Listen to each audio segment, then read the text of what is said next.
Hello, I'm Rick Stivers with YoungMartin'sReels, and today we're going to be working on this Zebco Z22. I picked it up in a batch of reels I got a little while back, and it barely moves. I don't want to put too much tension on it. If you hold steady pressure, about medium pressure, it will slowly rotate. So we're going to see if we can't get this one up and running again. We're going to start off by taking the cover off. I'm going to take this nut off.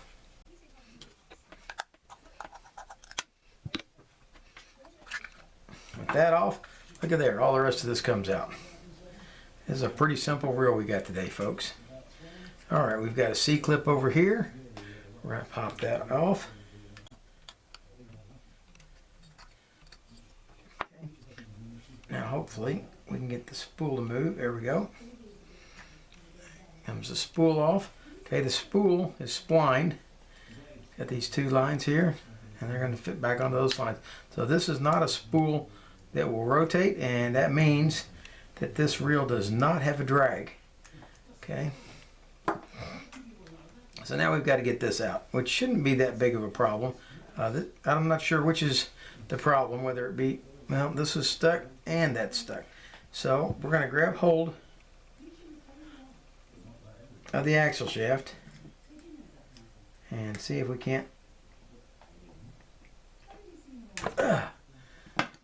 Wow, it's like stuck with old glue, but it did go. Now this one turns easier, but not easy. Okay, so we're going to take this nut off.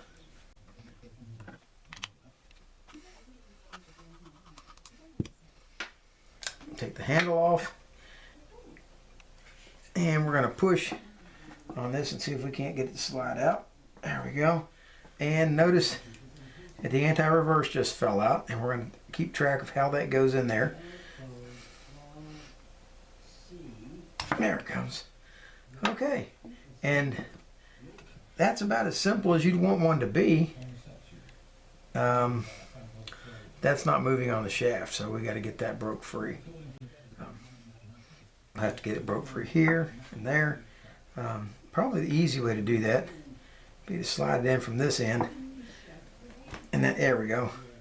Apply a forcer. Now see, it's sticking on the shaft, but we can free that up. That's not a problem. All right, we're going to spray some lube on this. We're going to spray some lube on this, on the anti-reverse dog. We're going to spray some in his. This looks like the grease that's in here, it actually looks like Vaseline. So I'm wondering if that's what somebody did lubricate this with. It appears that they did. Although I'm not positive of that. But that's what it appears to be. It appears to be Vaseline. Alright, we're going to scrub this up.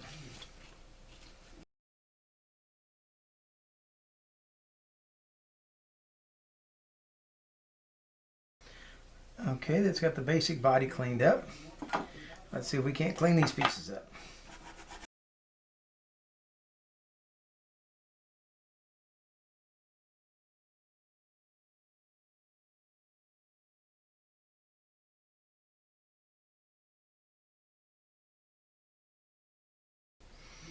Alright, it's usually not necessary to take this assembly apart, but if you did need to take this apart, the spring up at the top, you can grab hold of that with a pair of pliers and kind of hold it a little bit while you turn and rotate this, and you can get that to slide off.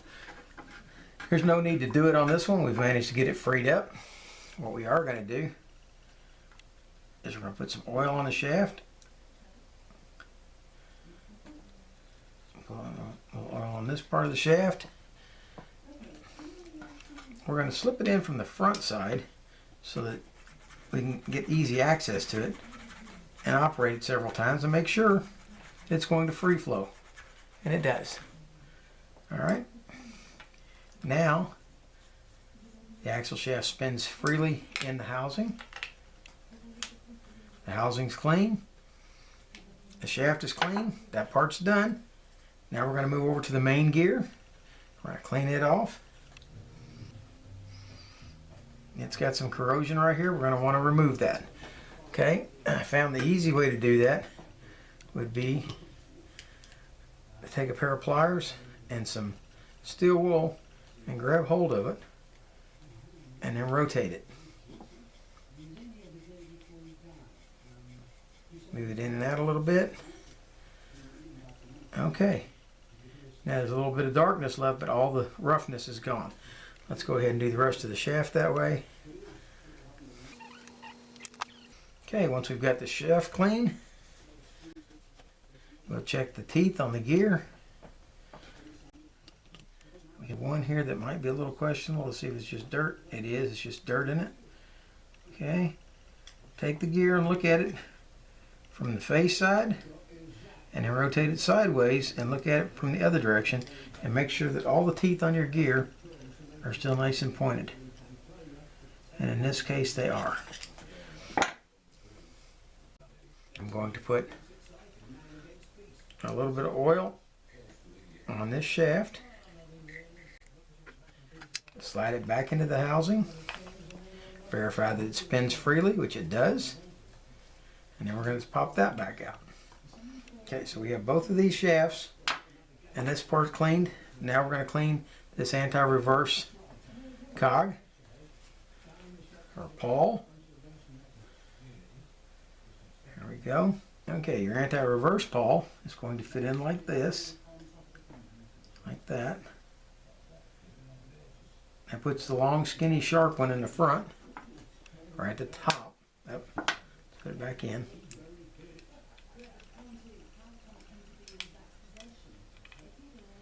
Like that. And put your gear back in, and that should allow it to rotate forward, but not in reverse. Alright, and you've got that done. Put your axle shaft back in. Now the entire assembly should rotate together, which it does. Now it's a little rattly right now because it doesn't have any grease on it. So let's come back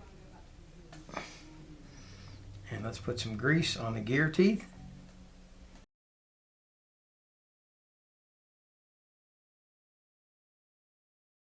Now we're going to come back, put a little grease on your anti-reverse cog on the back. Remember, we don't need a lot of grease. Having a coating of grease on it can help protect it from becoming corroded. Got that done. We're going to go back. Make sure this is clean. It is clean inside. We're going to put a little bit of grease on each corner of the button where the hinges are.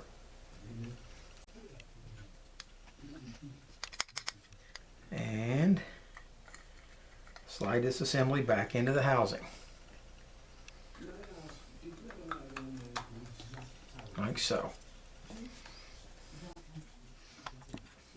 With that done, let's clean up this little bit of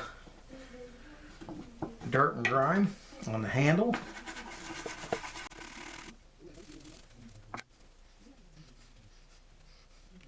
Slip the handle back on. And this nut really has taken a little bit of abuse, so I'm gonna see if I can clean some of the rust off of it.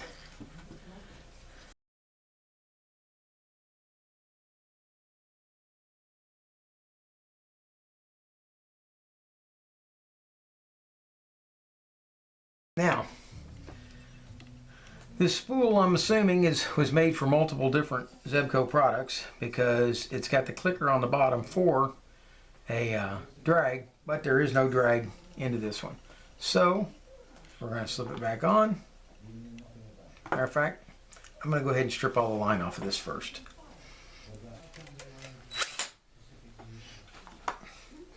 Alright, that's got all the line stripped off. Clean this up a little bit.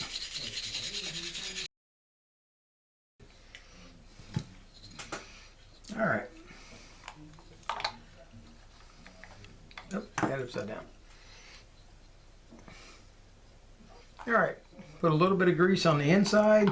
Line up the splines with two slots on the shaft. Slip that on, and go ahead and slip on the E-clip. Once I've done that, what I'm going to do is take a little bit of grease and I'm going to coat the inside of this spool and the C-clip, E-clip, whichever you wish to call it, with a little bit of oil or grease, and then I'm going to come back and wipe it off. And what that's doing, it's just giving a very thin coating on there to protect the surface of that from corroding in the future.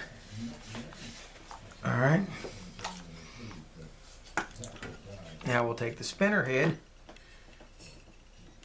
and let's go ahead and spray it down.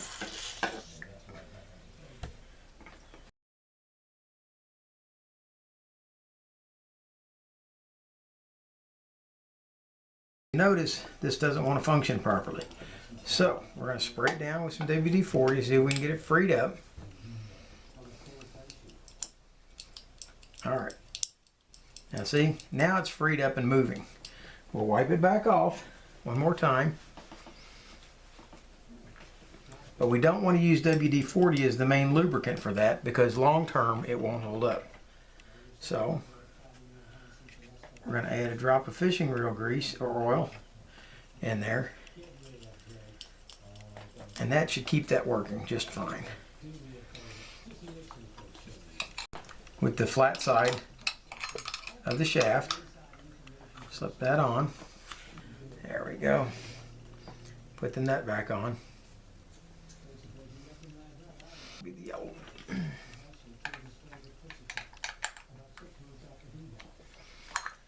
Okay.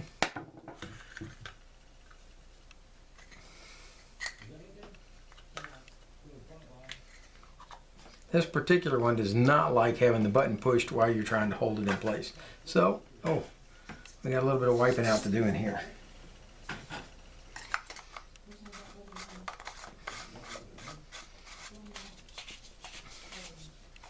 And it's not working.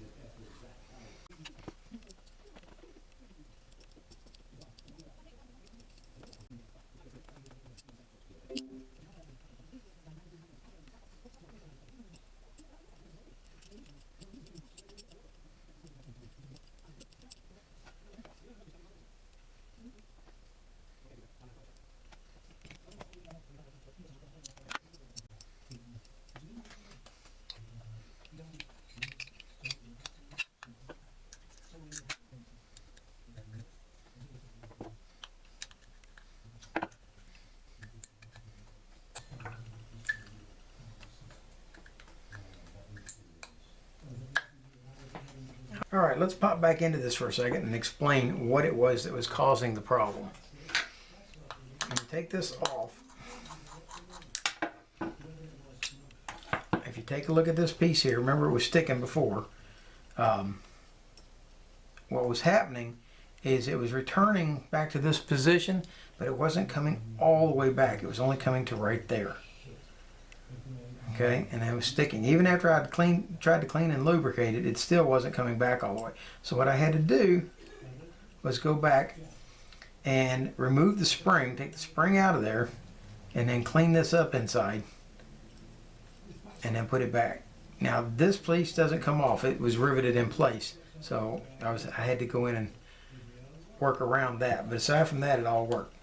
Okay, let's go ahead, slip this back in, put the D back on side, like so. Tighten it down, go ahead and push the button. Now see how it's automatically locking in place now? Where it wasn't doing that before.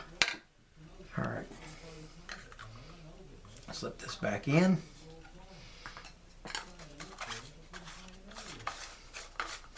Put the cover back on. Now.